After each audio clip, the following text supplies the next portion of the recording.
ঘটনা। এইরকম সাহাবী আব্দুল্লাহ ইবনে যায়েদ রাদিয়াল্লাহু তাআলা আনহু, তিনি কৃষক ছিলেন, কৃষি কাজ করে করে পয়গম্বরের এত মুহাব্বত অন্তরে লালন করেছেন, মাওলা পাকের এত ইবাদত করেছেন। ডাক আল্লাহ তাআলার কাছে প্রার্থনা করার সঙ্গে সঙ্গে আল্লাহ তাআলা তাকে অন্ধ করে দিলেন। কেমন মানুষ, কেমন আল্লাহর গোলাম হইলে সাথে সাথে প্রার্থনা কবুল হয়ে যায়।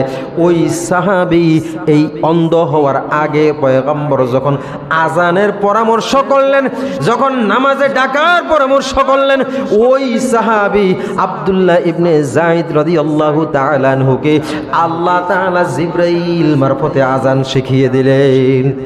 স্বপ্ন চোখে তিনি যখন ঘুমের ঘরে বিভোর, কে যেন একটা ডফ বাজাইতে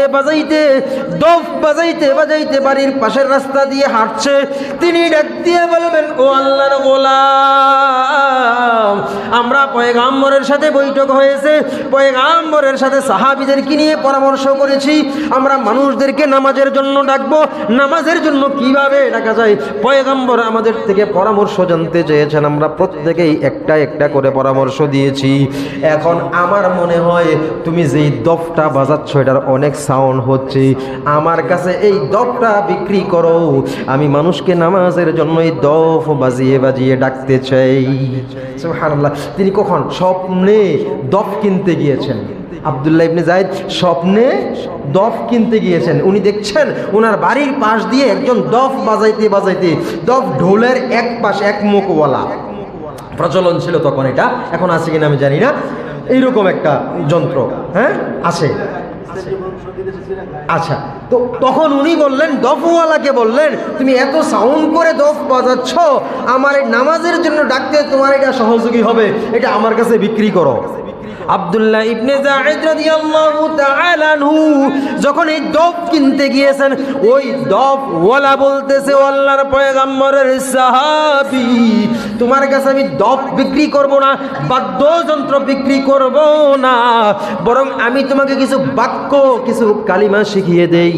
এই কালিমাগুলোর মাধ্যমে সুর দিয়ে তুমি মানুষকে আজানের নামাজের জন্য ডাক দেবে। আমি একটা পরামর্শ দেই, আমার কাছে দফ কিনতে আইছো, আমি এক পরামর্শ দেই, আমি কিছু কালিমা শিখাই দেই, আমি কিছু শব্দ শিখাই দেই, এই শব্দগুলো দিয়ে নামাজের জন্য ডাকতে পারো কিনা দেখো। যখন এই কথা বললেন, আল্লাহর পয়গম্বরের সাহাবী ডাক দিয়ে বললেন, ও দফওয়ালা ভাই, কোন কালিমা শিখাবে আমাকে শিখিয়ে দাও, দেখি পয়গম্বরের দরবারে যাই আমি পেশ করব, যদি তিনি পছন্দ করেন তাহলে এই কালিমাগুলো দিয়েই মানুষদেরকে আমি আজানের নামাজের জন্য ডাক দেব, নামাজের জন্য ডাকবো। তিনি তখন ওই দফওয়ালা তখন আব্দুল্লাহ ইবনে যায়েদকে শিখিয়ে দিলেন, বলো আল্লাহু আকবার, আল্লাহু আকবার, আশহাদু আল্লা ইলাহা ইল্লাল্লাহ, আশহাদু আন্না মুহাম্মাদার রাসূলুল্লাহ, হাইয়া আলাস সালাহ, হাইয়া আলাল ফালাহ, আল্লাহু আকবার, আল্লাহু আকবার, লা ইলাহা ইল্লাল্লাহ। আব্দুল্লাহ ইবনে যায়েদ স্বপ্ন যখন ভেঙে যায়, রাত্রি যখন সকাল হয়ে যায়, ভোর হয়ে যায়, তখন তার মনের মধ্যে ওই শব্দগুলা বাজতেছিল, স্মরণ হইতেছিল, বারবার ইয়াদ করতেছিলেন, জপতেছিলেন। পয়গম্বর সাল্লাল্লাহু আলাইহি ওয়াসাল্লামের দরবারে এসে বললেন, ওগো আল্লাহর পয়গম্বর, আমি আজকে রাত্রে যখন ঘুমের করে ঘুমিয়েছিলাম, স্বপ্ন যুগে দেখলাম একজন দফওয়ালা যাচ্ছে, আমি তার কাছে দফ কিনতে চাইলাম, যন্ত্র কিনতে চাইলাম, যাতে নামাজের জন্য মানুষকে ডাকা যায়। তিনি আমাকে এই রকম কিছু শব্দ শিখালেন, এই শব্দগুলো আপনি একটু শুনুন।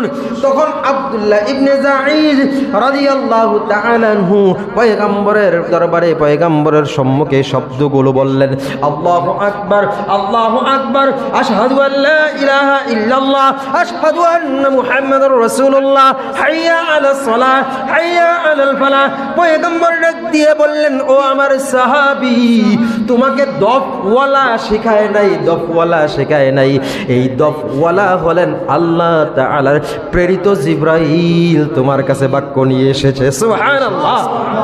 এটা দফওয়ালা নয়, এটা বরং আল্লাহ তাআলার পাঠানো জিবরাইল তোমাকে আজান শিখিয়ে দিয়ে গেছে। এই শব্দগুলো তুমি হযরত বেলাল রাদিয়াল্লাহু তাআলা আনহু আমার কলিজার টুকরা সাহাবীকে শিখিয়ে দাও। সুবহানাল্লাহ। তিনি বললেন কি তোমার, আচ্ছা এখানে একটা বিষয়, উনি স্বপ্নে দেখলেন, উনাকে বলেন নাই যে তুমি আজান দাও, বললেন আমার কলিজার টুকরা হযরত বেলাল, তাকে তুমি এটা শিখিয়ে দাও।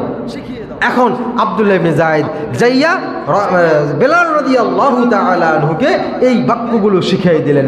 তিনি শিখানোর পর তিনি আল্লাহু আকবার বলে সর্বপ্রথম মুয়াজ্জিন নামাজের জন্য এই শব্দগুলো দিয়ে ডাক দিলেন আজানের মাধ্যমে নামাজের জন্য। সেই থেকে নামাজ আজান প্রচলন হইলেও না আজান সেই থেকে। আর ইসলামের সর্বপ্রথম মুয়াজ্জিন হলেন হযরত বেলাল রাদিয়াল্লাহু তাআলা আনহু। হযরত ওমর রাদিয়াল্লাহু তাআলা আনহু এই কথাগুলো শুনলেন, বললেন আমি তো অনেকবার এই শব্দগুলো শুনছি, কিন্তু রাত্রিবেলা ঘুম থেকে শুনি, সকালে রাসূলের দরবারে আয়েশা বলতে গেলে ভুলে যাই। সুবহানাল্লাহ। আমিও শুনছি, কিন্তু আমি আয়েশা বলতে গেলে কি হয়, আমার মনে থাকে না। আমি কয়েকবার, একাধিকবার, কয়েকবারই শুনছি, কিন্তু আমার মনে থাকে না, বিদায় আমি বলতে পারিনি।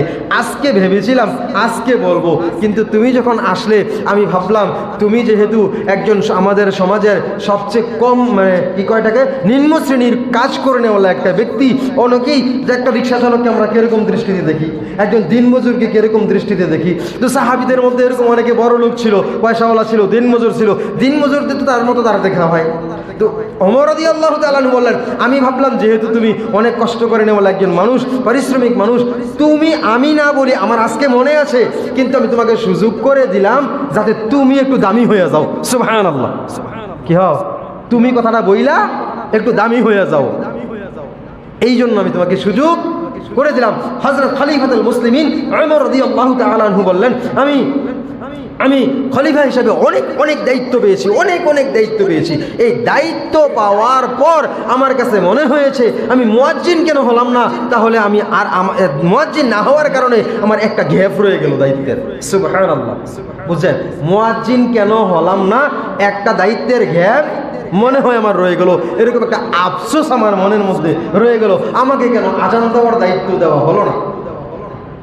সুবহানাল্লাহ। আজানের খুব গুরুত্ব, আজানের খুব